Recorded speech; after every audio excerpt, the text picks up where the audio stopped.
Okay, so welcome back. For our Charting the Territory Lit Review section, I'd actually like to start with just some main connections that I got from the text that we read during class. First, just looking at all of them in general, it was interesting to see the difference between all of them, as well as the overlap between all of them. So I really like to kind of see, okay, this is kind of what quality of life therapy says. This is what Robert A. Emmons says, moving into your best life, moving into learned optimism. But I definitely feel like I saw some overlap in maybe what was spoken to most, or maybe even more than that, what resonated most with me. And so I just am going to include some of those things in our discussion today. So I definitely appreciated the quality of life therapy book most out of all of the texts that we went through in class. The others were kind of an additional conversation piece for me, but this quality of life therapy text really resonated most with me in the sense of making practice actually applicable and intentional. And so, a few of the main things that I got from this text were, of course, first the tools.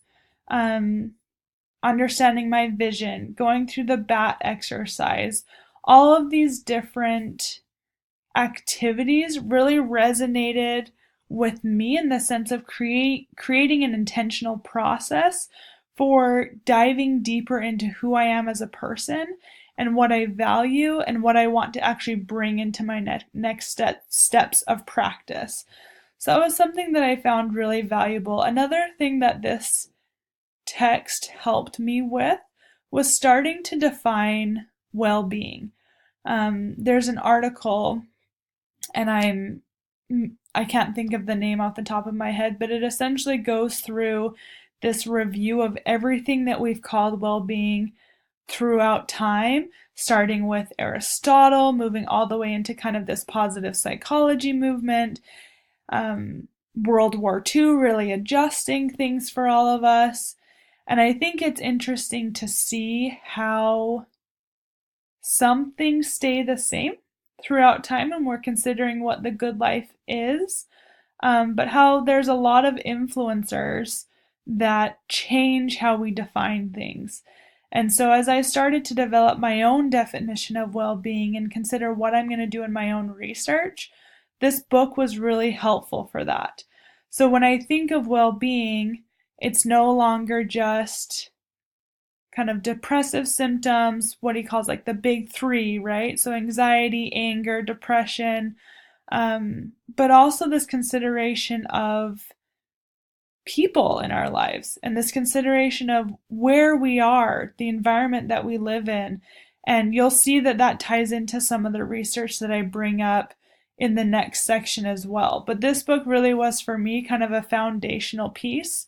And just as a side note, I feel like I was able to go into a lot more detail with what I appreciated in my graduate paper that was my model for quality of life.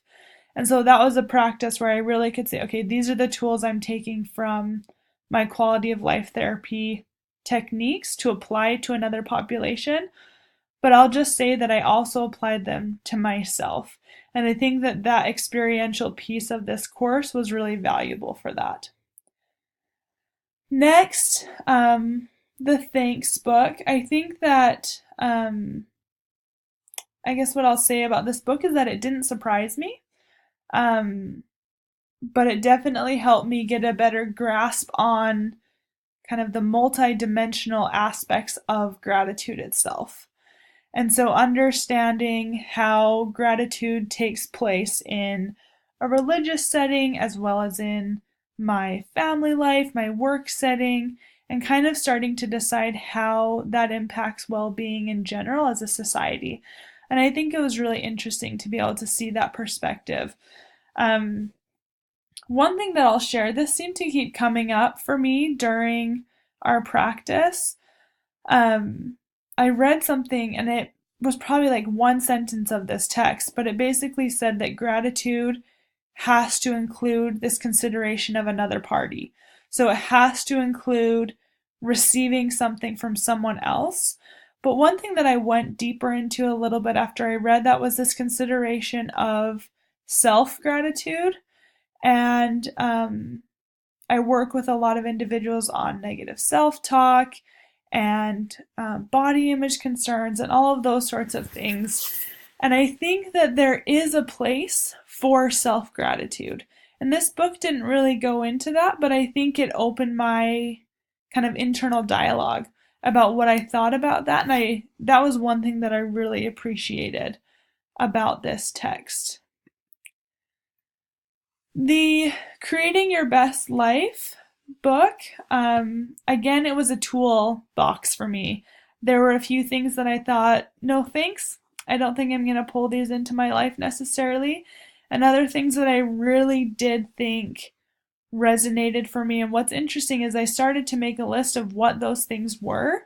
I noticed that they made sense to me at different times during my experience. So there were some things where I wanted to define my values a little bit more, where I wanted to actually make a list of what I wanted to accomplish, kind of that bucket list idea. And even that changed throughout the semester. And so this was an interesting text for me to kind of think about, okay, maybe it's worth reading every once in a while to change my goal setting process. And I work a lot with individuals on goal setting, and I think this gave a new perspective to it where sure, this could be applied to like a business setting or something like that, but I think my view was in health, and I definitely saw where this text was valuable in just guiding the process of making goals valuable for a person that's experiencing them. So many times we have our shoulds and our need tos in life where we feel like we have this responsibility to accomplish things. And I think this text helped me see beyond that. I absolutely love Learned Optimism and Seligman's kind of explanation of this process. And it was fun to read a little bit more about how, despite the fact that I consider myself an optimistic person, there are techniques that I can use to not only help others around me, but also consider to build myself and do a little bit of introspection about what that process is. I love this book. I'm not sure I have anything that I would say like, okay, this was the one tangible thing for me, but it's one of those books that I feel like kind of guided my philosophy on our ability to change our perspective in life. So those are some of the main connections from our text in class. Obviously, we could go into a lot more detail about what that all meant for me, but I thought it'd be useful now to dive into some additional resources that I found that I think are going to be a valuable addition to understanding my own journey during this experience. So first, I just want to highlight this text by Dalsgaard, and I apologize that this is a little bit fuzzy, but you can see the reference there. But this is essentially a process that Dalsgaard, Peterson, and Seligman performed to understand how virtue is defined. And so, interestingly, they looked at kind of religious pieces as well as philosophical pieces, different traditions from both the East and West, and started to kind of understand, okay, what's this universal idea of virtue? And I think this ties in really well to our considerations of values that we discussed during our semester and kind of that value practice that really resonated for me during my daily practice. And these 6 core virtues are what came up, where courage is essentially defined as an emotional strength that involves an exercise of will. Bravery, perseverance, those are words that tie into that. Justice is a civic strength, and this is essentially what underlies a healthy community. So thinking kind of big picture within a community, this involves citizenship, teamwork, that sort of thing. Humanity is an interpersonal strength, and this is maybe where you start thinking about our connection with all people around the world, and this includes things like love and kindness. Temperance is a strength that protects against excess. So this is when we start to think about our ability to exert control on our impulses as well as on our kind of negative emotional responses to things. Wisdom is a cognitive strength that allows us to acquire over time this idea of curiosity and judgment and perspective. And looking at my values list, things like curiosity and judgment, those were strong for me. And so it was kind of exciting to see how these universal strengths, how do they fit for me as my own personal strengths? The last one is then transcendence, and this is our ability to connect to something maybe larger than ourselves, which includes that gratitude piece, spirituality, having hope. And I just loved this article and its ability to kind of say, you know what, there's a lot of difference within cultures, right? The order of this could change within cultures. The importance of each of these or definition of each of these could change a bit within cultures. But these seem to be pretty universal ideas of strength. So that's kind of it solidifies some things that we learned in previous sections. Next, I want to talk about kind of this movement piece that's important to me. So when you look at this article, it essentially goes through how we've researched physical activity and well-being together over time. And I'm just going to dive in. Before I go into my need for future research, I just want to consider a few things. So first, we have this idea of the person, the environment, and then exercise itself, and how we have this moderator mediator effect on subjective well-being. And the person is complex, right? The environment is complex, and exercise could mean a lot of things. And so this article essentially goes into the fact that this is a complicated process. As you can see, subjective well-being itself, or physiological or psychological health, is psychological as well as somatic as well as social. And so the complexity of this is really what I want to emphasize in this section, to talk about the fact that we have this kind of understanding, okay, what am I thinking? What am I processing? What's my perspective? What am I feeling, right? How are those emotions affecting how I see my own well-being?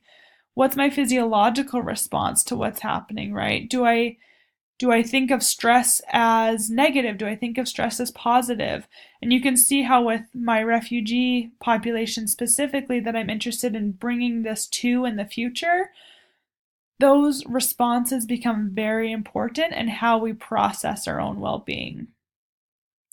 This just again highlights that person, environment, exercise, mediation, moderation process. But really what I want to highlight is just this need for future research. And when I think about this for my project, I use this as a way to kind of guide what I did for myself during the semester, but also what I plan to do moving forward with my own research and with my refugee population being considered. So obviously from a positive psychology standpoint, we want to look at exercise in the positive affect that's experienced. And this is something that the researchers emphasize, saying that sure, we can understand that depression goes down, but are we seeing flourishing? Are we seeing thriving beyond just getting rid of depression? For example, we want to consider the lifespan. So things change throughout time, which I saw even during my semester. All of the moderation and mediation variables that could come into this: age, sex, sociocultural background, physiological response, injury, pain, right? All of those things start playing into this. And then this last consideration to include environmental variables as well as person variables, and really seeing what this all means from a bigger perspective. So what we'll do now is the slide will quit in just a second, and we'll jump back in and just finish the last piece of our considerations for research, and then we'll move into a couple of additional thoughts and learnings from there.